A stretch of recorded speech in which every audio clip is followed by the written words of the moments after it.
notre Dieu, il est 3 fois saint. Oui, nous allons le sanctifier. Nous allons le magnifier. Dans Matthieu chapitre 6, verset 9, dit ceci. Voici donc comment vous devez prier. Notre Père qui est aux cieux, que ton nom soit sanctifié. Donc nous allons sanctifier le nom de Dieu. Donc tu vas sanctifier le nom de Dieu dans toutes choses, Seigneur. Dans ta famille, ton travail, l'église, toutes choses, dans tous les domaines, le nom de Dieu doit être sanctifié. Si le nom de quelqu'un te vient pendant cette louange, sanctifie le nom de Dieu dans sa vie. Alors prie mon frère et prie ma soeur, sanctifions le nom de Dieu. Ô Père éternel de gloire, je viens Père éternel ensemble avec mes frères pour sanctifier ton nom. Oh Dieu le Dieu saint, 3 fois saint Seigneur, que ton nom soit sanctifié Seigneur, sanctifié dans nos vies Seigneur, que ton nom soit sanctifié dans toutes choses que nous faisons Seigneur, que ton nom soit sanctifié le matin, que ton nom soit sanctifié à midi, que ton nom soit sanctifié le soir Seigneur. Oui Seigneur, je viens sanctifier ton nom est grand. Oui Papa Yahweh, là où il y a ton nom Seigneur, il y a la sainteté Seigneur. Oh merci Papa Yahweh, je viens te sanctifier Seigneur, je viens sanctifier ton nom Seigneur dans le travail Seigneur, je viens te sanctifier Père éternel dans l'œuvre Père éternel de mes mains. Oh merci Seigneur, merci Papa Yahweh, nous sanctifions ton nom Seigneur, que ton nom soit sanctifié Papa Yahweh. Oh Jésus, que ton nom soit sanctifié. Oui merci Papa Yahweh, je sanctifie ton nom en tout temps et en tout lieu Seigneur. Nous sanctifions ton nom Seigneur. Dans les œuvres Père éternel de l'église, nous venons sanctifier ton nom Seigneur. Dans les œuvres Père éternel que nous faisons dans le public Seigneur, dans le séculier, nous venons sanctifier ton nom Seigneur. Oui Seigneur, sanctifie nos cœurs Seigneur, sanctifie nos vies Seigneur. Oui Papa Yahweh, que ton nom soit sanctifié dans nos familles Seigneur, que ton nom soit sanctifié Papa Yahweh. Oui Seigneur, merci Seigneur. Oui Papa Yahweh. Seigneur Jésus, tu es digne d'être adoré. De tous nos cœurs, de tous nos cœurs, nous te chantons à jamais tu es le roi des rois. Tu es digne, tu es digne, Seigneur Jésus, tu es digne d'être adoré. De tous nos cœurs, de tous nos cœurs, nous te chantons à jamais tu es le roi des rois. Tu es le roi des rois. Yes Lord, yes Lord. Thank you Jesus. Prince de la paix, tu es le roi des rois.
magnifié, tu es digne d'être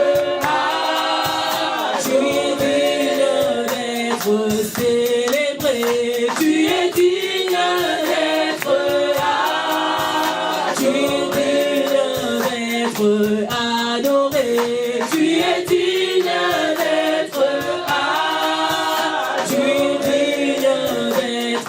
élevé, tu es digne d'être magnifié, tu es digne d'être célébré, tu es digne d'être adoré. Gloire à Dieu. Amen. Donc nous allons monter dans la prière, mes frères et sœurs. Vous savez, lorsque Golgotha c'est un autel, et à cet autel, Christ a pris tes péchés. Il a pris tous nos péchés, toutes nos transgressions. Et David va dire ceci. David va dire, heureux celui à qui les transgressions est remise, à qui le péché est pardonné. Nous sommes des pécheurs pardonnés. Donc c'est ça le côté beau du christianisme. Que tous nos péchés, quelqu'un a pris cela à la croix. Il a payé le prix. Alors Dieu nous demande simplement de se réconcilier avec lui. Dieu nous demande simplement d'être toujours en harmonie avec lui. Donc nous allons nous humilier devant Dieu. Nous allons nous repentrer. Nous allons lui demander pardon pour tout ce que nous avons fait, mes frères et sœurs. Humilions-nous devant le Saint des Saints, devant l'Éternel, notre Dieu, Yahweh. Prie mon frère, prie ma sœur. Ô Père éternel, Dieu de gloire, je viens ensemble avec mes frères, Seigneur. Nous venons, Père éternel, nous, devant ta présence, Père éternel, ce matin. Tu es le grand Dieu, Seigneur. Et je viens m'humilier, Père éternel, devant toi, Seigneur. Oui, Papa Yahweh, je viens te demander pardon, Seigneur. Oui, Seigneur, pardon pour toutes choses, Seigneur. Pardon, Papa Yahweh, pour tout, Père, nos transgressions, Seigneur. Oh, pardonne-nous, Seigneur. Pardonne-nous, Père éternel, pour les négligences, Seigneur. Pardonne-nous, Père éternel, pour les regards qui ne devaient pas être, Seigneur. Oh, Papa Yahweh, pardonne-nous, Seigneur. Pardonne ton assemblée, Seigneur. Pardonne chaque gars, Seigneur. Nous venons, Père éternel, devant toi, Seigneur. Toi qui es le Dieu du pardon. Oh, merci, Papa Yahweh. Père miséricordieux, manifeste ton pardon, Seigneur. Pardonne-nous, Seigneur. Pardonne-nous, Père éternel, pour tout ce qui a fait, Père éternel, qui ne t'a pas honoré, Seigneur. Pour le bien que nous avons oublié, Seigneur. Pardonne-nous, Seigneur. Pour le mal que nous avons fait à la place du bien, pardonne-nous, Seigneur. Pour la paresse, pardonne-nous, Seigneur. Tu nous as dit, Père, d'aller peut-être évangéliser, mais on ne l'a pas fait, Seigneur. Pardonne-nous, Seigneur. Tu nous as dit de donner une parole, Seigneur, mais on a eu peur, Seigneur. Pardonne-nous, Seigneur. Pardonne-nous, Papa Yahweh. Oui, Papa bon Dieu, pardonne-nous, Seigneur. Manifeste ta bonté, Seigneur, envers ton peuple. Manifeste ta grandeur envers nous, oh Seigneur. Si tu n'as pas compassion de nous, Seigneur, qui aura compassion de nous? Si tu ne nous pardonnes pas, Seigneur, qui nous pardonnera, Seigneur? Mais nous savons, Seigneur, que tu es le Dieu qui pardonne, Seigneur. Nous savons, Père éternel, que tu, Père éternel, attends que lorsque nous faisons l'expression du pardon, tu nous ayas pardonné. Et en plus, tu as oublié, Seigneur. Oh, merci, Papa Yahweh. Merci, Seigneur. Merci, Papa Yahweh, de nous avoir donné ton Fils à la croix.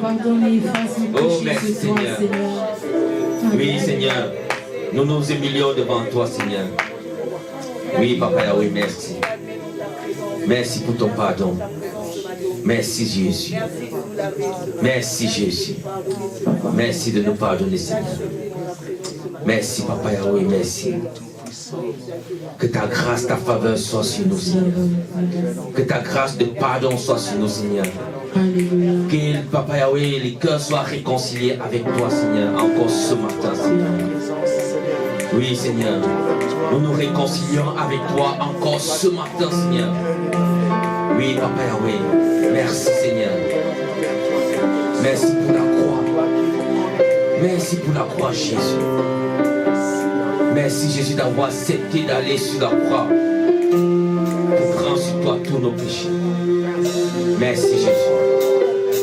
Merci, Papa Yahweh.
église. Tes enfants. On a besoin de toi.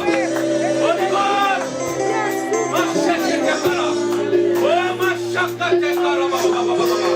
Remplis-nous, Esprit Saint. Remplis ton église. Remplis chacun d'entre nous, Saint-Esprit. Prends la place. Prends la place. Allume ton feu.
La quatrième église. On est bien d'accord?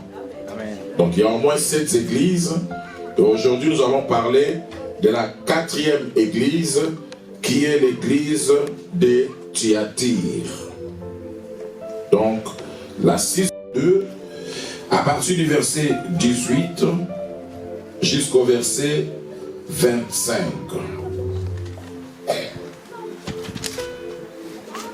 Je dirais même jusqu'au verset 29. Apocalypse chapitre 2, à partir du verset 18. Écrit à l'ange de l'église de Thyatire. Voici ce que dit le Fils de Dieu, celui qui a des yeux comme une flamme de feu, et dont les pieds sont semblables à des lérins ardents. Je connais tes œuvres, ton amour, ta foi, ton fidèle service, ta constance et tes dernières œuvres plus nombreuses que les premières. Mais ce que j'ai contre toi, c'est que tu laisses la femme Jézabel, qui se dit prophétesse, enseigner et séduire mes serviteurs, pour qu'ils se livrent à l'impudicité et qu'ils mangent des viandes sacrifiées aux idoles. Je lui ai donné du temps afin qu'elle se répande. Et elle ne veut pas se repentir de son impudicité. Voici, je vais la jeter sur un lit et envoyer une grande tribulation à ceux qui commettent adultère avec elle, à moins qu'ils ne se repentent de leurs œuvres. Verset 23. Je ferai mourir de mort ses enfants, et toutes les églises connaîtront que je suis celui qui sonde le rein et le cœur, et je vous rendrai à chacun selon ses œuvres. Verset 25. Ce que vous avez, retenez-les jusqu'à ce que je vienne. Verset 26. À celui qui vaincra et qui gardera jusqu'à la fin mes œuvres, je donnerai autorité sur les nations. Il les prêtera avec une verge de fer, comme on brise les vases d'argile. Ainsi que moi-même j'en ai reçu le pouvoir de mon Père. Et je lui donnerai l'étoile du matin. Que celui qui a des oreilles entende ce que l'Esprit dit aux églises. Amen. Que le nom de l'Éternel soit loué. Excellent enfant de Dieu, vous avez remarqué avec moi que l'église de Thyatire a eu jusque-là beaucoup plus de versets, n'est-ce pas, par rapport aux 3 précédentes églises. Et je dirais même les 3 autres églises qui vont suivre auront moins de versets par rapport à l'église de Thyatire.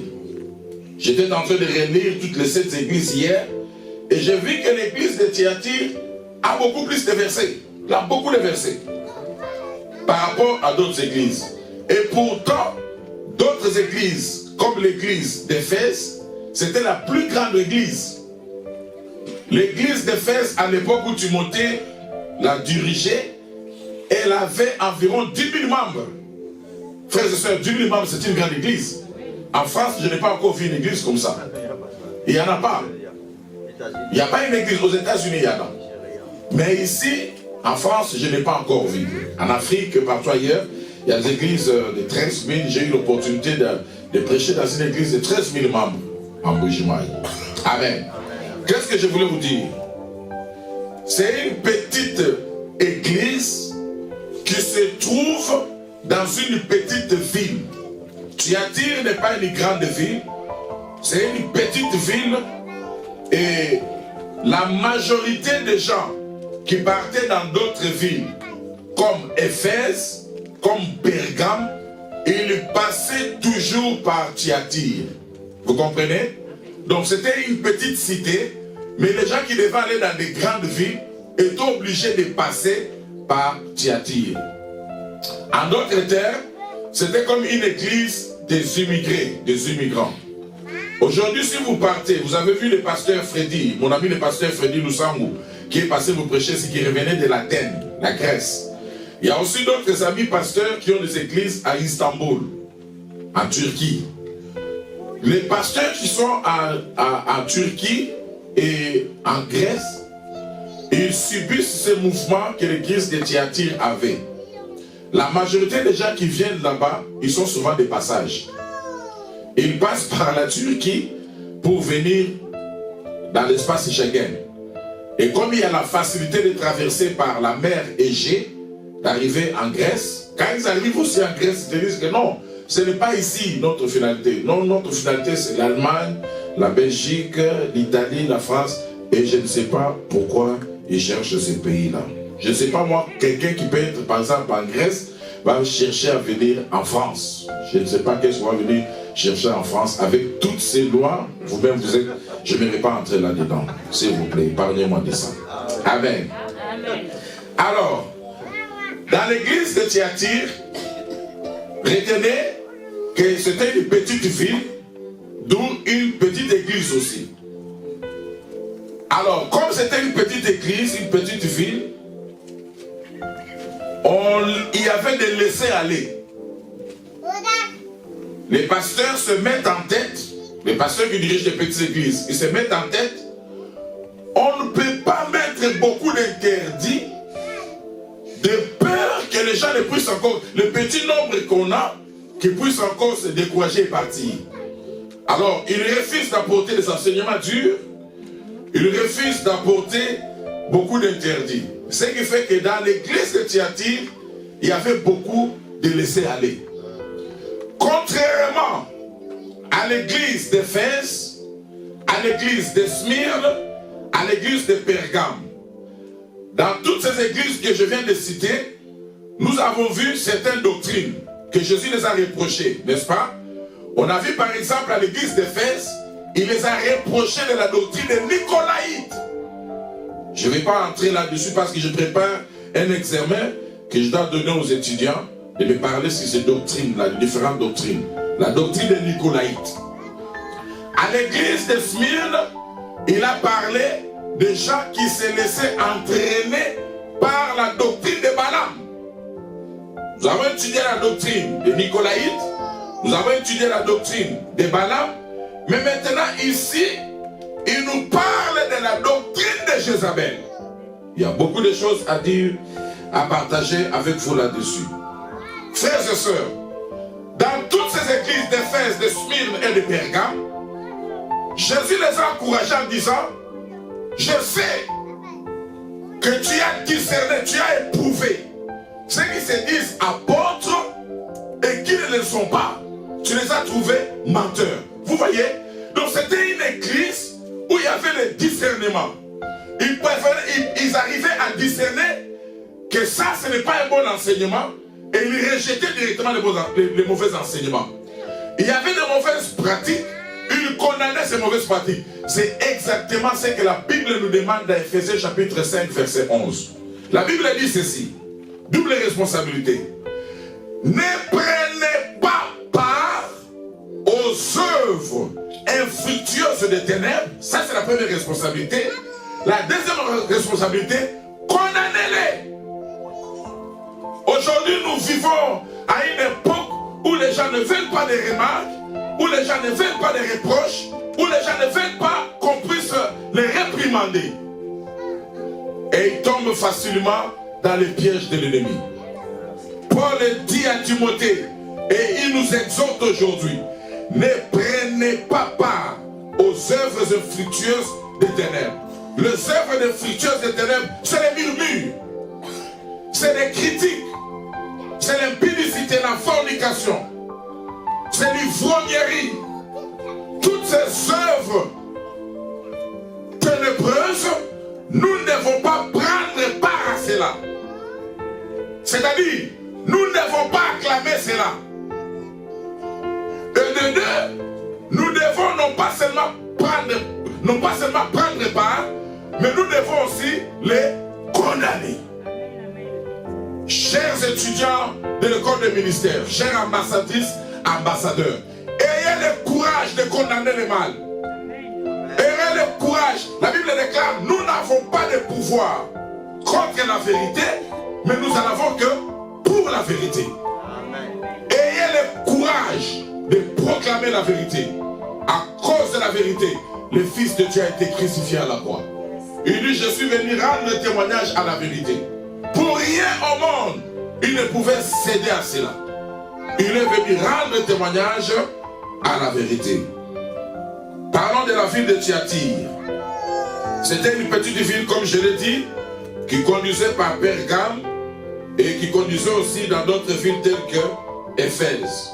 Et dans cette ville-là, on retrouvait la plupart des gens, il y a la plupart des commerçants, des marchands et des trafiquants, et ils aimaient passer toujours par la ville de Thyatire pour aller dans d'autres villes. Alors, cette cité était une cité stratégique aussi pour les militaires. Vous comprenez que c'était une ville, comme je vous ai dit, qui avait des ramifications à l'aide de Thyatire, on pouvait aller à Éphèse, on pouvait aller à Pérga, on pouvait aller à Smyrne. Alors c'est devenu une ville d'entrée, ce qui fait que c'était devenu une ville stratégique pour les militaires. Et le diable, quand il voit des endroits comme ça, il en profite aussi. Comme c'est une ville d'entrée de plusieurs marchandises, il profite aussi pour que ça soit une ville d'entrée de plusieurs religions et de plusieurs fausses pratiques du monde des ténèbres. Vous comprenez ça? Dans cette ville de Thyatire, on ne retrouvait pas assez de religions, mais comme il n'y avait pas assez de religions, il n'y avait pas non plus la persécution. Donc c'était une ville où il y avait une certaine liberté, on ne persécutait pas les chrétiens. Les chrétiens qui étaient persécutés ailleurs, ils venaient facilement à Thyatire parce qu'ils savaient que là-bas, il n'y avait pas la pression. Et dans cette ville de Thyatire, on a retrouvé une grande industrie de pourpre. Plus tard, vous verrez que dans Actes des Apôtres, vous connaissez la première chrétienne européenne, elle s'appelait Lydie. C'est l'apôtre Paul qui l'avait prêché. Quand il avait prêché la parole, cette dame-là, c'était une grande marchande. Elle vendait des pourpres qui venaient de Thyatire. Elle-même, elle était aussi de Thyatire. Vous verrez cela dans Actes des Apôtres, chapitre 16, verset 14. Donc, Lydie, la première chrétienne, la première européenne à se convertir, à accepter l'évangile, elle venait de la ville de Thyatire. C'était une très grande marchande. Amen. Alors, frères et sœurs, vous devez comprendre que les grandes églises ont leurs problèmes, ils ont aussi leurs attaques, tout comme les petites églises, ils ont leurs problèmes et ils ont leurs attaques. Beaucoup de gens, des chrétiens que j'ai rencontrés partout dans le monde, il y a des chrétiens inconstants, vous voyez, des chrétiens et des chrétiennes inconstantes qui vont des églises en église. La Bible déclare, n'abandonnez pas vos assemblées comme c'est la coutume de quelques-uns. Donc chez quelques-uns, il y a cette stabilité spirituelle, il y a cette constance de pouvoir aller ça et là. Souvent, ils sont à la recherche d'une église qui n'a pas de problème. Alors dans cette église-là, j'ai trouvé qu'il n'y a pas d'amour, alors je quitte, je vais chercher une église où il y a l'amour. Dans cette église-là, on aime trop critiquer les gens, je quitte cette église, je cherche une église où on ne critique pas les gens. Alors dans cette église-là, les pasteurs, bon, je cherche un autre pasteur. Ils sont à la recherche d'une église où il n'y a pas de problème. Et moi, j'aimerais vous le dire très ouvertement et très clairement, toutes les églises du monde ont des problèmes. Ces églises-là ont des problèmes, pourquoi? Parce qu'il y a des gens, parce qu'il y a des personnes dans cette église-là. Et quand bien même vous trouverez une église où il n'y a pas de problème, le premier jour où vous allez placer vos pieds dans cette église-là, les problèmes vont commencer parce qu'en réalité, c'est vous le vrai problème. Amen. Et j'attends que quelqu'un me donne un bon amen. J'ai sollicité un bon amen. Dans une petite église, la majorité des combats et des difficultés qu'on a souvent, c'est que les gens, ils se connaissent et ils cherchent à connaître la vie des autres. Comme ils se connaissent, ils cherchent à connaître. Ah, c'est là qui est venu. Est-ce qu'elle est mariée? Est-ce qu'elle n'est pas mariée? Est-ce qu'elle vit avec quelqu'un? Elle habite où? Après ça, hein? Ah, ok. Est-ce qu'elle vit avec quelqu'un? Bon, comment elle est venue ici? Est-ce que son père est en vie? Et sa femme est en vie? On cherche toujours, c'est ça le grand problème des petites églises. On cherche toujours à fouiner dans des vies des gens, à connaître. Ce n'est pas ça que Christ nous a appelés. Et dans les petites églises aussi, les gens ont tendance à faire des amitiés. Ils cherchent à faire des amitiés, des camaraderies. Le problème là n'est pas le vrai problème. Faire des amitiés, généralement je ne suis pas contre ça. Mais qu'est-ce qu'on s'est dit dans ces amitiés-là? Amen. Amen. Amen. Qu'est-ce que vous faites lorsque vous vous réunissez? Ceux qui nous ont précédés, lorsqu'ils se réunissaient, c'était pour la prière. C'était pour des cantiques. C'était pour les exhortations. Mais aujourd'hui, lorsqu'on se réunit, c'est pour des futilités. On passe 4 heures du temps dans des futilités, dans des causeries inutiles et 30 minutes de prière. Qu'est-ce que vous avez fait? Rien. Zéro. Amen. Amen. Et dans des petites églises, lorsqu'on faisait l'étude sur les églises locales, on a trouvé que le plus grand combat, c'est de chercher à arriver jusqu'à 250 membres. Lorsque vous arrivez à 250 membres, là maintenant, vous entrez dans d'autres phases de problèmes. Parce que toutes ces églises-là, comme je vous ai dit, ils ont aussi des problèmes. Les grandes églises que vous voyez là, ils ont aussi des problèmes. Moi, j'ai été dans plusieurs communautés. Quand je dirigeais l'église que je dirigeais à Dallas, la majorité c'était des Congolais. Alors je me disais, non, mais c'est pas possible. L'église des Congolais, il y a des problèmes. Comment les Congolais des problèmes comme ça? À un moment donné, je commençais maintenant à fréquenter les Nigériens. Maintenant, la majorité des Nigériens que j'ai fréquenté, les secteurs et les pasteurs, je leur disais cela. Mais ma communauté, vraiment, la communauté congolaise, il y a trop de problèmes. Je dis, hey! Mon frère, my friend, il disait, my friend, nous on vous envie, même vous. Parce que vous parlez une seule langue. La majorité d'entre vous parlent le Lingala, que ce soit du nord, du sud, de l'est, ils parlent seulement le Lingala. C'est la langue nationale. Mais nous ici, il y a le tribalisme à outrance.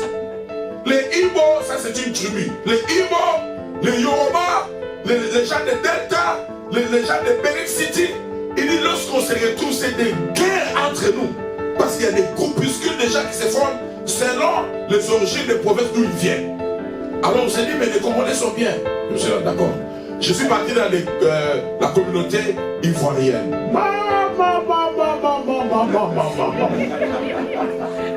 Vous voyez, les Ivoiriens, ils ont un sang chaud. Hein? Les Ivoiriens et les Camerounais. Des natures, ils ont un sang chaud. Le seul Camerounais que moi je connais qui n'a pas un sang chaud, c'est Eric.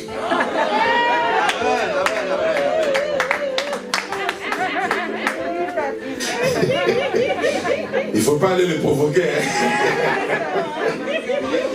Amen. Alors, impulsivité, c'est ce que j'ai trouvé dans la communauté camerounaise et dans la communauté ivoirienne. Les gens très impulsifs. Très impulsifs. Alors, la conclusion est que dans toutes les communautés, il y a des problèmes. Et dans toutes les églises, il y a des problèmes. La grâce que Dieu nous a accordée ici à Peine de Vie, nous sommes mélangés. Il y a des Sénégalais, il y a des Béninois, il y a des Centrafricains, il y a des Martiniquais, il y a l'île Maurice. Nous bénissons le Seigneur par rapport à cela, parce que la Bible déclare, Dieu nous a racheté des gens de toutes langues, de toutes tribus et de toutes... Amen. Alors, pour être aussi ensemble, ce n'est pas facile, mais nous sommes appelés à nous supporter les uns les autres. Donc vous allez comprendre que l'église, les petites églises souffrent de difficultés du point de vue croissance numérique. On ne veut pas frister, on ne veut pas dire la vérité, on voit l'autre dans le mal, on ne veut pas parler, parce que si on parle, il va quitter l'église, il va quitter l'église, on va revenir encore au cage de départ. Alors les pasteurs commencent à entrer maintenant dans la compromission. Quand on entre dans la compromission, il voit quelqu'un dans les mains, il éclate. Ah, tu as bien fait. Juste pour maintenir les gens. Et d'autres ont trouvé des stratégies pour maintenir les gens à l'église, commencent à leur donner des responsabilités. Nous avons connu un groupe de gens ici, ils sont venus pendant un temps, ils voulaient que je leur donne des responsabilités. Comme je ne leur donne pas les responsabilités, non, il faut quitter là-bas. Ils ont trouvé une église là vers Sarcelles, et l'un d'entre eux commençait à appeler les autres. Ils ont dit, là où j'ai trouvé, ça fait des semaines que je suis là, j'ai moderne déjà. Venez ici. Je vous dis la vérité. Je vous dis la vérité, je ne mens pas. Il a appelé quelques personnes ici. Venez ici. Ici, aussitôt arrivé, aussitôt on va vous utiliser, aussitôt on va vous donner des responsabilités. Bon. Gloire à Dieu. Chacun de nous a sa manière qu'il marche avec Dieu. Et chacun de nous aura aussi à rendre compte devant le Seigneur. Moi, personnellement, je n'aime pas donner des responsabilités aux nouveaux convertis. La Bible nous l'interdit. Ne donnez pas de responsabilités à l'église aux nouveaux convertis. Parce qu'ils seront sujets tôt ou tard, sujets de scandales. Et la Bible nous dit également de ne pas imposer les mains avec précipitation. Moi, je me former d'abord. Quand je forme, ensuite, je donne des responsabilités. Comme ça, la personne est responsable de ce qu'il fait devant le Seigneur. L'apôtre Paul dit aux chrétiens de Thessalonique, aujourd'hui, je suis exempté de votre sang parce que je vous ai dit toutes les vérités et tout ce que je devais vous dire. Là maintenant, Dieu ne me redemandera pas votre sang. Votre sang tombera sur vous-même. Quelqu'un dit encore un bon amen. Amen. Alors, souvent on a tendance à On l'appelle, c'est un petit pasteur. Et pourquoi vous l'appelez petit pasteur? Parce qu'il a peu de membres. Ça, c'est par rapport aux hommes. Par rapport à Dieu, ça ne sera pas comme ça. Je vous ramène dans cette parabole où Jésus-Christ a dit, il y avait un chef, un patron qui est venu avec ses talents. Il a appelé le premier serviteur, il lui a donné 5 talents. À un autre, il lui a donné 3 talents.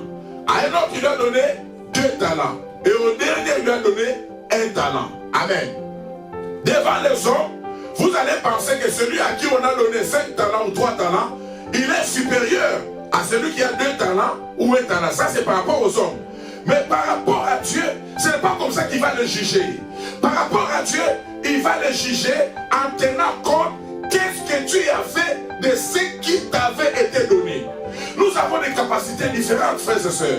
Il y a des gens qui ont la capacité de gérer 3-4 problèmes à la fois. Il y a d'autres qui n'ont pas cette capacité. Il y a d'autres qui ont la capacité de faire une seule chose. Tu lui donnes 2-3 choses, tu l'as embrouillé. Il va se perdre. Mais tu donnes une seule chose. Souvent les femmes, ils ont cette capacité-là. Ils ont la capacité de faire 2-3 choses à la fois et puis ils réussissent. Les hommes, généralement, non. C'est vraiment une minorité qui ont la capacité de gérer 2-3 affaires à la fois. La majorité des hommes donnent beaucoup de choses à la fois. Il va se perdre. Ah chérie, je t'avais dit de faire la vaisselle, non? Tu te d'accord? Mais chérie, la lessive là, tu n'as pas fait. Mais chérie, tu n'as pas gardé les enfants. Mais chérie, cet enfant là n'a pas mal. Tu lui as donné 5 responsabilités à la fois. Comment il va faire ça? Il ne saura pas les faire. Amen. Donc il y a certaines capacités qui sont uniquement données aux femmes, mais qui ne sont pas données aux hommes. Mon problème c'était quoi? Ce qui compte, c'est de savoir qu'est-ce que tu fais avec ce que Dieu t'a donné. Nous pensons, vous connaissez Billy Graham, qui connaissent le pasteur Billy Graham? Il est déjà mort, un grand pasteur de notre époque que Dieu a utilisé, un grand pasteur. Il a fait des grandes réunions partout dans le monde. Aux États-Unis, il est considéré plus que les papes aux États-Unis. Il était considéré comme ça. Alors beaucoup de gens pensent qu'au ciel, Billy Graham, il aura vraiment une grande couronne, il aura une grande récompense, parce qu'il a eu à faire des grandes réunions. Et toi tu te dis, moi avec ce que je fais ici, moi j'aurai une petite récompense, une petite couronne. Ça ne sera pas comme ça. La récompense que Dieu aura à nous donner, le pain que nous aurons à recevoir, dépendra de la manière dont vous avez géré ce que Dieu vous avait donné. Si Dieu vous avait donné le talent d'être un intercesseur, une intercesseuse, et vous avez fait cela avec fidélité, avec persévérance, avec constance, frères et sœurs, vous aurez une grande récompense devant le Seigneur. Et celui à qui Dieu a donné la capacité de diriger une grande église selon les hommes, mais qui a été infidèle, qui a été inconstant, qui n'a pas été persévérant, il n'aura pas une grande récompense. Est-ce que c'est clair? Est-ce que vous avez compris? Donc, devant le Seigneur, ce qui compte, c'est de savoir qu'est-ce que tu fais avec ce que Dieu t'a donné. La récompense sera basée sur la fidélité de ce que Dieu t'a donné. Et s'il y a quelque chose que Dieu déteste, c'est la comparaison. Vous verrez cela dans 2 Corinthiens chapitre 10 verset 12. Dieu ne veut pas que nous puissions nous comparer les uns les autres. Ce que Dieu a donné à l'évangéliste, ce n'est peut-être pas ce qu'il m'a donné.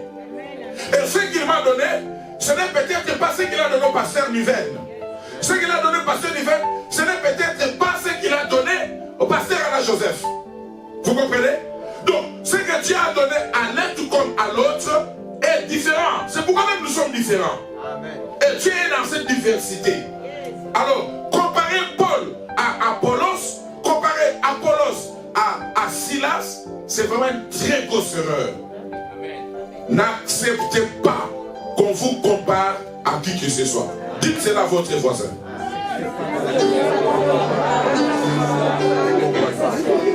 Amen. Alors on va essayer de décortiquer verset par verset rapidement et puis on va passer à la Sainte Seine. Écrit à l'ange de l'église de Thyatire, voici ce que dit le Fils de Dieu, celui qui a les yeux comme une flamme de feu et dont le pied est semblable à des lérins.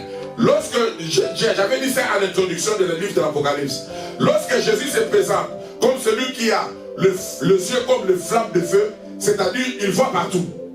rien ne l'échappe. Il est capable de voir une fourmi noire dans un trou noir, pendant qu'il fait noir sur une pierre noire. Et il les voit très bien. Les yeux comme flamme de feu. Et lorsqu'il se présente en disant, il a des pieds semblables à des lérins ardents, ça veut dire qu'il marche au milieu de l'église. Dieu, Jésus marche au milieu de l'église. Verset 19. Je connais tes œuvres, ton amour, ta foi, ton fidèle service, ta constance et tes dernières œuvres plus nombreuses que les premières. Qu'est-ce que ce verset veut dire? Ce verset veut dire tout simplement, les chrétiens de Thyatire, ils ont grandi dans les bonnes œuvres. Ce qu'ils avaient reçu, ils ont multiplié cela. Ils ont eu l'amour, la semence de l'amour, ils ont grandi en amour. Ils ont eu la semence de la fidélité, ils ont grandi dans la fidélité. Ils ont eu la semence de la bienséance, ils ont grandi dans la bienveillance. Ils exerçaient l'hospitalité. Ils grandissaient dans de bonnes œuvres. Amen. Chez les uns, ils commencent bien, ils finissent mal. Et ils avaient commencé petits et ils ont grandi dans des bonnes œuvres. Et Jésus-Christ, il a apprécié cela. Verset 20. J'aime le Seigneur. Il commence d'abord par apprécier, ensuite il condamne, et à la fin, il donne des suggestions. C'est comme ça qu'ils sont d'être. Vous ne devez pas être dans un mariage, dans un foyer, dans une famille, dans une église, dans un lieu. Il n'y a que des critiques, pas de propositions, pas de suggestions. Ah, toi tu es toujours comme ça. Toi tu es toujours. Ça c'est le langage qui tue beaucoup de couples. C'est le langage là. Toi tu es toujours comme ça. Ah, tous les hommes sont toujours les mêmes. Vous entendez souvent ça? Ah, toutes les femmes sont toujours les mêmes. Ah, toutes les femmes, tous les hommes sont toujours les mêmes.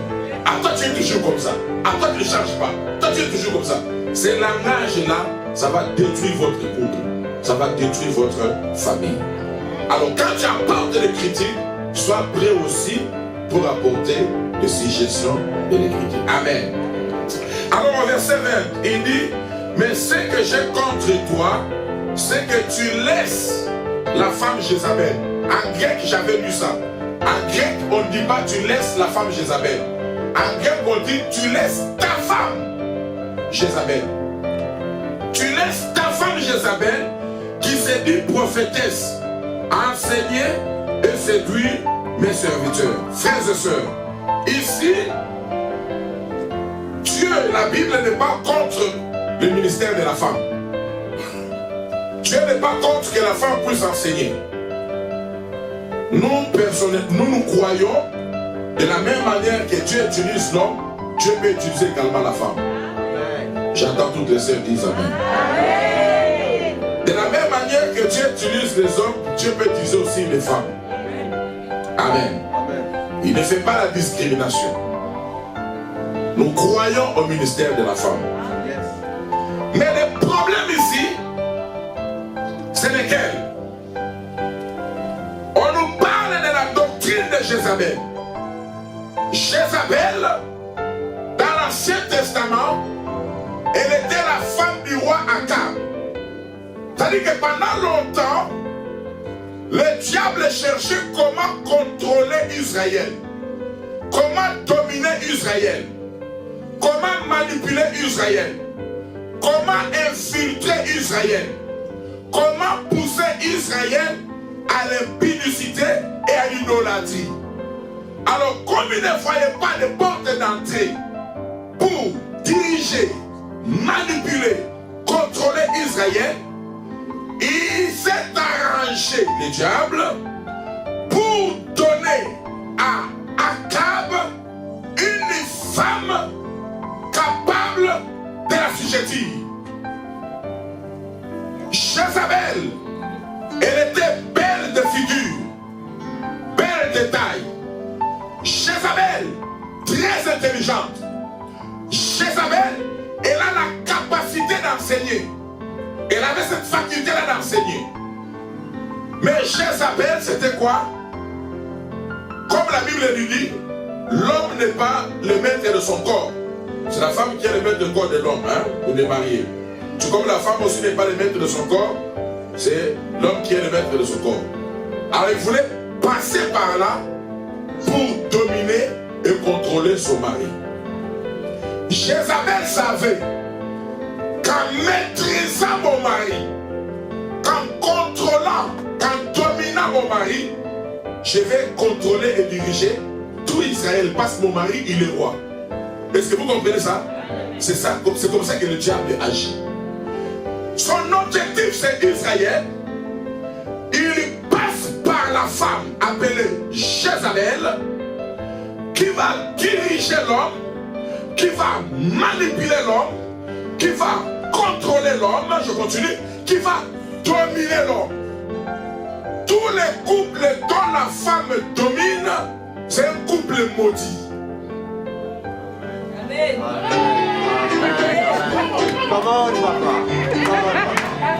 Dieu, la manière dont Dieu a créé les choses, il a donné à chaque entité une tête.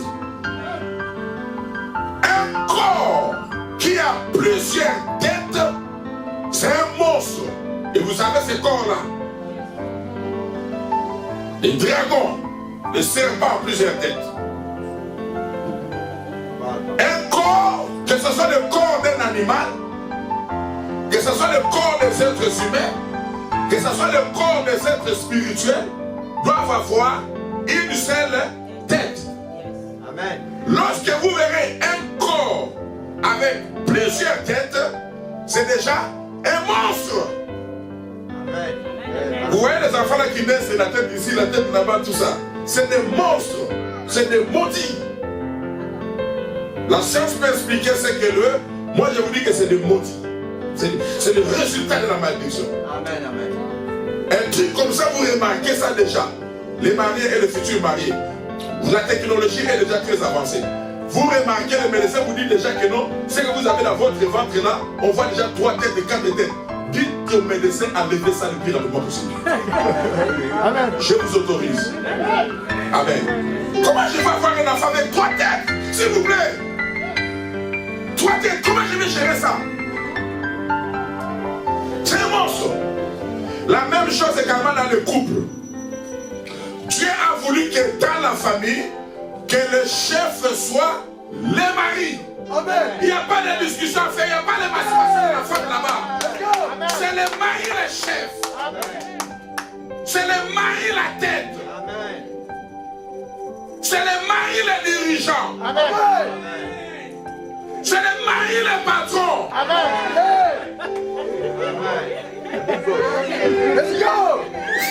C'est l'homme. Amen. Ce n'est pas la femme, ce n'est pas les enfants, c'est l'homme. Dites Amen. Amen. Et nous avons cette difficulté-là, surtout dans le monde occidental, où on a tendance à donner beaucoup de pouvoir à la femme. Là où moi j'ai vécu plus de 15 à plus de 20 ans, on considère premièrement, on nous a dit ça, premièrement ici on considère premièrement c'est la femme, deuxièmement les enfants, troisièmement les animaux, et à 4e position l'homme. Moi je dis, hey, quelle société! Quelle société! Une société comme ça, même si on me donne des immeubles, je suis prêt à quitter cette genre de société. Amen. Remarquez même ce qui s'est passé lorsque l'homme et la femme ont péché. Quand Dieu est venu, nulle part il a maudit l'homme. À la femme il a dit, toi, j'augmenterai les douleurs de tes grossesses. Ça va être beaucoup de peines que tu porteras et tu accoucheras. D'ailleurs tes désirs se tourneront vers ton mari. N'est-ce pas? Oui, Dieu était en colère. Mais quand il se tourne vers l'homme, il a maudit l'homme. Non, il s'est tourné vers la terre. J'appelle ça la bonne injustice de Dieu. Il dit la terre sera maudite à cause de toi. Elle te portera des ronces et des épines. L'homme, non, pas de problème. Amen. Donc l'homme est le chef, l'homme est la tête. Vous savez quoi? Si vous faites ça bien, la femme prend la place de la femme, l'homme prend la place de l'homme, l'enfant prend la place de l'homme. Au dernier dernier jour, nous aurons à rendre compte par rapport à la position que Dieu nous avait donnée sur la terre. J'ai fait mon travail en tant que femme. Moi, je n'étais que femme. J'ai joué mon rôle en tant que femme. Et Dieu te récompensera par rapport à ça. Parce qu'au ciel, là-bas, nous n'aurons pas de sexe. J'ai fait mon rôle aussi en tant que mari, en tant qu'homme. Là, il fallait prendre des décisions, j'ai pris des décisions. Amen. Et à la fin, on dit, soyez soumise, soumets-toi. Amen. Soyez soumise. Lorsqu'on renverse ce rôle-là, lorsque le rôle-là est renversé, frères et sœurs, ça devient aussi un monstre. Ça devient compliqué. Amen. Mais les frères, les papas, s'il vous plaît, je n'ai pas dit qu'il faut les écraser. Quelqu'un disait, lorsque la femme n'a pas été tirée à la tête, lorsque la femme n'a pas été tirée au pied pour ne pas être écrasée, mais ça a été tiré à côté pour être aide semblable. Alors aide semblable fait réellement ton œuvre d'aide semblable. Accomplis ton service d'aide semblable. Ne viens pas me manipuler. Si les gens comme les autres aussi, ça ne marche même pas, ça passe pas.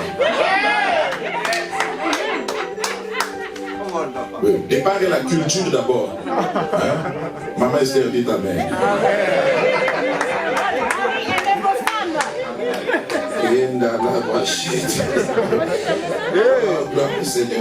Mais ce que j'ai contre toi, tu laisses la femme Jézabel. La pensée c'est quoi? Le diable cherchait comment diriger, contrôler, manipuler Israël. Alors il accorde. C'est ce que je vois même par rapport aux hommes de Dieu. J'ai vu ça dans ma communauté. Des gens comme des Maïs du Kalambaï. Non mais c'est des talentueux. Ça c'est des étoiles. De Moïse là que vous connaissez tous ici. C'est des étoiles. Des gens que Dieu a oué. Quand il vous chante, que ce soit en français, que ce soit en lingala, en anglais, mais c'est extraordinaire. Mais qu'est-ce que le diable fait? Il cherche à les accrocher avec des femmes, entre parenthèses, Jézabel. La preuve c'est quoi? L'autre disait, je ne sais pas si vous avez suivi ça. Il disait, c'était pour sauver les hommes, c'était pour sauver. Elle a commencé à crier comme ça. C'était pour sauver les hommes, j'ai fait ça pour sauver les hommes. Depuis qu'elle est partie, ça fait 2 ans. Aucune âme sauvée. Quand la voit maintenant, sa vraie nature est sortie. On le voit avec les Fanny Pouba, on le voit avec le Koffi Olomide, on le voit avec des strings, avec des sous-vêtements bizarres. Moi je dis voilà, it was just a matter of time. C'était juste une question de temps. Leur vraie nature a apparu. Mais les pauvres hommes de Dieu, ils sont toujours là dans leur ministère. En train de prêcher la parole de Dieu. Au milieu d'une grande persécution, au milieu de beaucoup d'attaques, ils sont toujours là debout. Vous voyez ce que le diable fait? Donc, vous qui avez le ministère, vous qui avez les talents, vous que Dieu a appelé, prenez le temps de bien prier. Prenez le temps de bien prier. Recherchez la face de Dieu. Que Dieu vous donne la femme qui sera une aide semblable. Lorsque vous avez une bonne femme, même votre entreprise, elle va aller de l'avant. Votre société, elle va aller de l'avant. Mais lorsque vous avez une mauvaise femme, elle vous trouve là en haut, elle va vous faire descendre dans 2-3 ans. Et moi j'ai toujours dit, tu épouses une mauvaise femme, tu vas vivre l'avant-goût de l'enfer sur la terre. L'avant-goût de l'enfer, tu vas vivre ça sur la terre. Parce que la femme, elle a la capacité, le pouvoir de transformer un ange en un démon. Amen. Amen. Come on, papa. C'est du solide. C'est du solide, papa. Si vous ne croyez pas, venez en France. Je préfère être arrêté par un policier français. Mais une policière française, martiniquaise. Tu es mort. Même à l'immigration, dans tous les pays du monde, moi j'ai fait. Quand j'arrive à l'immigration, je regarde d'abord le comptoir. Là, je passe là où il y a des hommes. Merci. Si vous passez là où il y a une femme, aïe aïe aïe, elle commence à chercher. L'autre est pensé que mon passeport là c'était l'album des photos. Il commence à vous poser des questions. Toi tu penses que c'est des conseils de gentillesse. Non, il cherche quelque chose là pour tourner contre toi. Une fois je venais de la Turquie, l'autre m'a demandé. Les t-shirts là-bas c'était Guess. Les t-shirts, vous avez acheté ça à combien? C'est ça, si vous avez appris vraiment à l'immigration. À l'immigration, on commence à poser des prix de... Non, c'est pas possible. Amen. Mais dans la Bible, il y a aussi de bonnes femmes. Amen. Et l'église pleine de filles est remplie de bonnes femmes.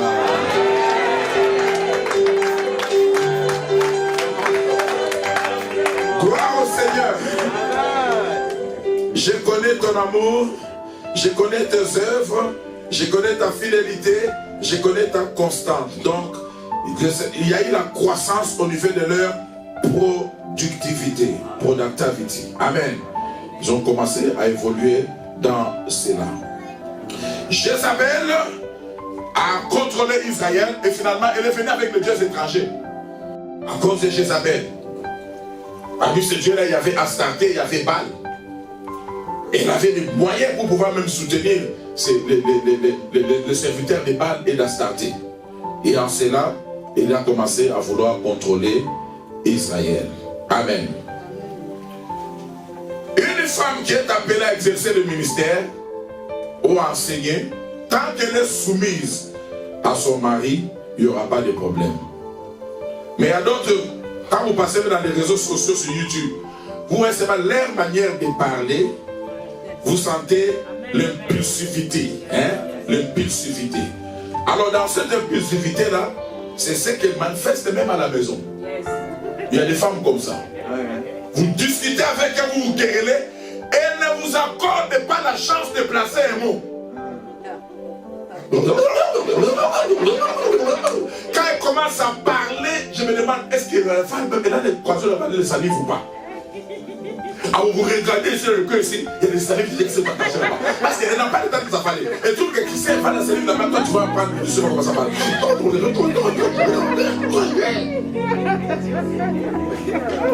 Tu as rêvé le bal.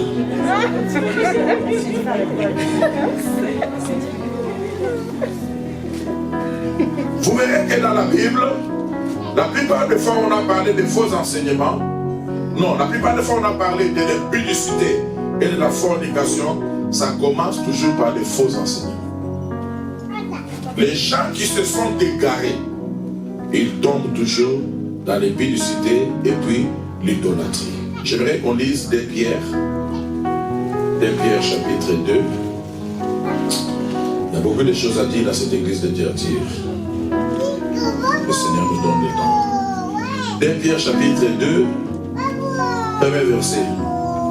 Il y a eu parmi le peuple des faux prophètes. Et il y aura de même parmi vous des faux docteurs. Vous voyez ça?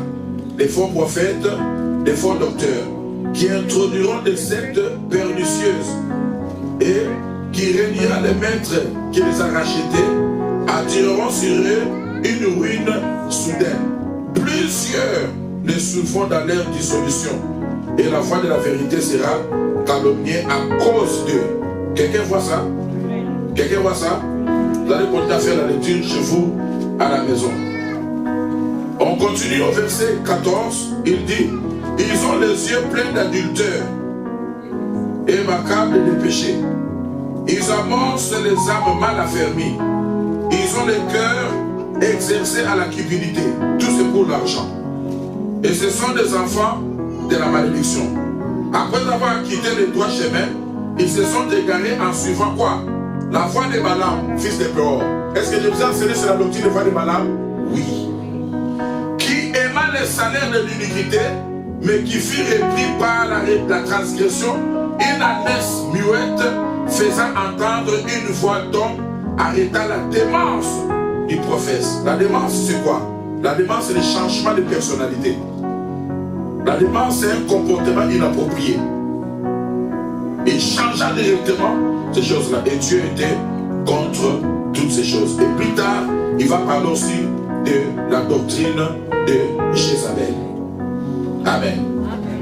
Écrivez Apocalypse chapitre 2, verset 14. Ensuite, Romains chapitre 1, vous lirez cela dans vos maisons. Et permettez-moi de continuer pour finir. Verset 24, verset 23 plutôt. Apocalypse chapitre 2, verset 23.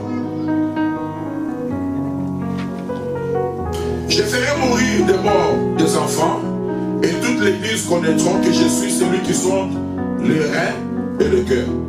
Cette expression-ci, j'entends ça souvent. Éternel mon Dieu, tu es celui qui sonde le cœur et le rein. Et quand tu demandes à ces chrétiens-là, qu'est-ce que cela veut dire? Tu es celui qui sonde le cœur et le rein. Personne ne va jamais répondre à cette question-là. Tu es celui qui... toute l'église saura que je suis celui qui sonde le rein et le cœur. Voici l'explication. Quand on parle de celui qui sonde les reins, on veut parler des émotions et des sentiments. Et lorsqu'on dit je sonde non pas seulement les reins et le cœur veut parler des intentions.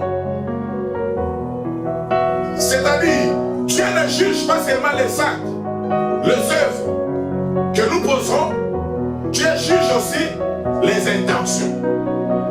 Regardez-moi, quelqu'un peut venir ici, il fait quelque chose de mal, tout le monde le condamne. Ah, cette sœur-là, vraiment, cette sœur-là, ce frère-là, tout le monde le condamne. Si ses intentions étaient nobles devant le Seigneur, Dieu ne va pas le condamner. Tout comme aussi vice-versa. Quelqu'un peut faire quelque chose de bien, tout le monde l'acclame. Ah, vraiment, vraiment terrible. Mais si ses intentions étaient impures, Dieu va les condamner. Pendant que tout le monde est en train de l'acclamer ici. Vous comprenez? Donc faites beaucoup attention, soyez équilibrés parce que le Dieu que nous servons, il nous sonde les reins et le cœur, c'est-à-dire les émotions, les actes et les intentions cachées qu'on ne peut pas voir. Verset 24. Je rendrai à chacun selon ses œuvres, à vous, à tous les autres de Thyatire qui ne reçoivent cette doctrine et qui n'ont pas connu les profondeurs de Satan. Qu'est-ce que cela veut dire? Les gens qui n'ont pas connu la profondeur de Satan. La profondeur de Satan fait référence à la doctrine de Jézabel. Quelle est la doctrine de Jézabel? La doctrine de Jézabel est fondée sur la manipulation, la domination. Vouloir manipuler, vouloir dominer, vouloir contrôler. C'est ça la doctrine de Jézabel. L'esprit de contrôle, l'esprit de manipulation, l'esprit de domination. Jézabel, lorsqu'elle arrive partout, elle veut dominer, elle veut contrôler, elle veut tout savoir de tout le monde. Avant de passer, il a quel âge? Il a combien d'enfants? Il habite où? Il travaille. Comment il gagne sa vie? Et il met quel carburant dans sa voiture? Il part que soir. Amen. Comme il les appelle, je vous l'ai dit, et je mets sur tous les fardeaux, seulement ce que j'ai, seulement ce que vous avez, verset 25, lisez avec moi verset 25, seulement ce que vous avez, retenez-le jusqu'à ce que je vienne. J'aime ça. Dans 1 Corinthiens chapitre 15, l'apôtre Paul dit, je vous ai enseigné la parole de Dieu et ce que je vous ai enseigné, gardez-les, autrement vous aurez écrit en un. Voici ce qu'il dit. Je vous rappelle, frères, l'évangile que je vous ai annoncé, que vous avez reçu, dans lequel vous avez persévéré et par lequel vous êtes sauvés. Si vous le retenez tel que je vous l'ai annoncé, autrement vous aurez cru en vain. Je vous rappelle, frères, l'évangile que je vous ai annoncé. 2. Que vous avez cru. 3. Que vous avez persévéré. 4. Par lesquels vous êtes sauvés. Si vous les retenez tel que je vous l'ai enseigné. Autrement, vous aurez cru en vain. Voilà Jésus qui répète ça également aux chrétiens de Thyatire. Il leur dit, ce que vous avez, retenez ce que vous avez jusqu'à ce que je vienne. Ne reniez pas ça. Retenez ce que vous avez. Verset 26. À celui qui vaincra et qui gardera jusqu'à la fin mes œuvres. Vous voyez ça? Il a commencé par les œuvres. Et il tend vers la fin, il rate encore sur les œuvres. À celui qui vaincra et qui gardera jusqu'à la fin mes œuvres. Vos œuvres doivent aller jusqu'à la fin. Commencer c'est bien, mais arriver jusqu'à la fin c'est mieux. Mieux vaut la fin d'une chose que son commencement. Tu ne peux pas commencer à arrêter. Dieu n'est pas spécialiste des œuvres inachevées. C'est le diable qui est le spécialiste des œuvres inachevées. Dieu, quand il commence quelque chose, il arrive jusqu'à la fin. À celui qui vaincra et qui gardera jusqu'à la fin mes œuvres, je donnerai quoi? Je donnerai autorité sur les nations. Là, on va parler sur le millénium. Lorsqu'on reviendra, il y aura des saints qui vont prier, il y aura des autres que Dieu va donner l'autorité de pouvoir régner et de dominer sur plusieurs choses. Et il pètera avec une verge de fer comme on brise les vases d'argile. Ainsi que moi-même, j'en ai reçu le pouvoir de mon Père. Jésus est en train de nous dire, ce que Dieu, le Père, a fait de moi, c'est ce qu'il fera également avec vous. De la même manière qu'il m'a aimé, c'est la même manière également qu'il vous aimera. De la même manière qu'il m'a élevé, de la même manière également, il vous élèvera. Vous voyez ça? Dieu va nous amener au même niveau, au même titre que Jésus-Christ. Et Jésus nous le garantit. Il dit de la même manière qu'il a fait avec moi, il le fera aussi avec vous. Verset 28. Et je lui donnerai quoi? L'étoile du matin. Vous avez vu ça? Je lui donnerai l'étoile du matin. Les gens se précipitent pour les richesses de ce monde. Mais regardez les choses que Dieu nous promet. Dieu nous promet l'étoile. Quel est ce mari-là qui va te promettre l'étoile? Il va te promettre la voiture, il va te promettre des maisons, il va te promettre de l'argent. Mais lui nous promet l'étoile. Et quelle étoile? L'étoile du matin. On a souvent l'habitude d'appeler Jésus l'étoile brillante du matin. Vous savez ce que cela veut dire? L'étoile brillante du matin, c'est la seule étoile qui brilleront plus que les autres. Lorsque l'apôtre Paul parle, il lui dit qu'on aura des récompenses de la part de Dieu. Les uns auront des couronnes d'or, des couronnes en bronze, des couronnes en argent. D'autres auront des couronnes en paille, en foin et en chaume. Quand ça passera par le feu, tout ce qui était en bois, tout ce qui était en chaume, tout ce qui était en paille, ça sera consumé, il n'y aura plus rien, cendre. Mais ceux qui auront des couronnes en or, en bronze, en diamant, en argent, quand ça passe par le feu, ça brille encore davantage. Plus tard, il va dire, les saints brilleront comme la splendeur du ciel. Donc il y aura d'autres personnes qui vont briller comme la lune. Mon ami, tu as comme héritage la lune, comme héritage l'étoile. D'autres brilleront comme la lune, d'autres brilleront comme le soleil, et d'autres brilleront comme les étoiles. L'apôtre Paul illustre, il dit, dans une maison, il n'y a pas que des vases vides, il y a aussi des vases d'honneur. Dans vos maisons là, n'est-ce pas? Il y a des assiettes de tous les jours. Il y a des assiettes qui ne sortiront que les jours que moi je viendrai vous visiter. Vous êtes d'accord avec moi? Tout comme des amis. Il n'y a pas des amis, il y a des amis qu'on garde for the special event. Un événement spécial. Là, cet ami-là, même dans la valise, on met ça en bas. C'est sanctifié, c'est mis en bas. Tu ne portes pas ça n'importe comment. Au ciel également, ça sera comme ça. Amen.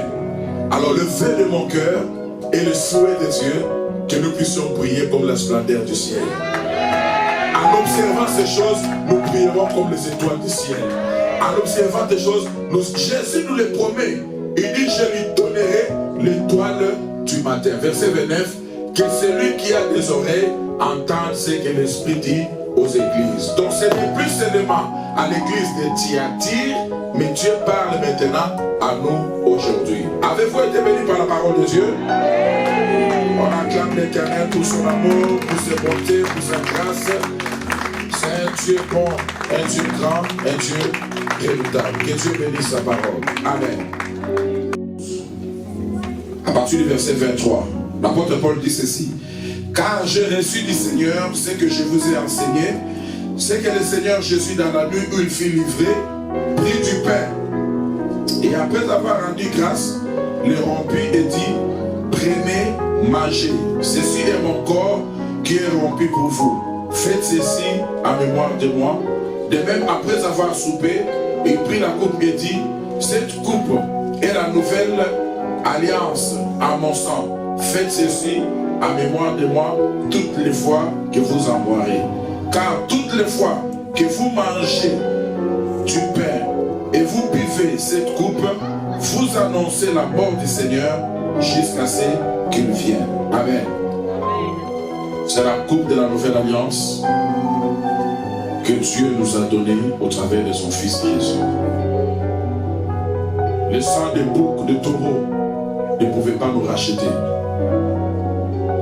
Alors il a fallu que lui-même puisse quitter le ciel. Lui-même, il est venu avec son propre sang. Il n'a pas voulu prendre le sang des animaux. Il est venu avec son propre sang. Et le diable n'a pas voulu cela. Mais Dieu, il a voulu cela. Et aujourd'hui, nous avons été rachetés à cause du sang de l'agneau. Est-ce que quelqu'un peut donner des acclamations à cause du sang de l'agneau? Ce n'est ni par de l'or, ce n'est ni par de l'argent que nous avons été rachetés, mais nous avons été rachetés à cause du sang de l'agneau. Amen.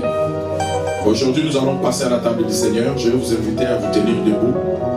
J'aimerais qu'on remercie Dieu parce qu'il y a une bénédiction, il y a la bénédiction plutôt que nous ne pourrons recevoir qu'au travers de la table du Seigneur, qu'au travers de ce pain. Une fois qu'on bénit le pain, une fois qu'on bénit ce vin, ce n'est plus le vin, c'est le sang de Jésus. Et ce n'est plus le pain, ça devient le corps de notre Seigneur Jésus. Nous élevons nos mains, nous remercions le Seigneur pour l'œuvre grandiose de la croix et pour tout ce que Jésus-Christ a accompli à la croix du Calvaire pour nous. Prions le Seigneur. Élevons nos voix, prions le Seigneur.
Accepter ce qu'aucun homme ne pouvait accepter. De toutes les façons, personne n'était digne. Lui, il a été rendu digne. Il a quitté le ciel dans le ventre de Marie. Du ventre de Marie, il est venu dans ce monde. De ce monde, il est allé à la croix. Il a payé tout ce qu'il fallait. Tout ce qu'il fallait. De la croix, il est allé à la tombe. De la tombe, il a été élevé à la droite du Père. Nous allons dire merci à Dieu pour ce voyage. Nous allons dire merci à Dieu d'avoir accepté de quitter le confort, de quitter le luxe, de quitter les honneurs et de venir comme un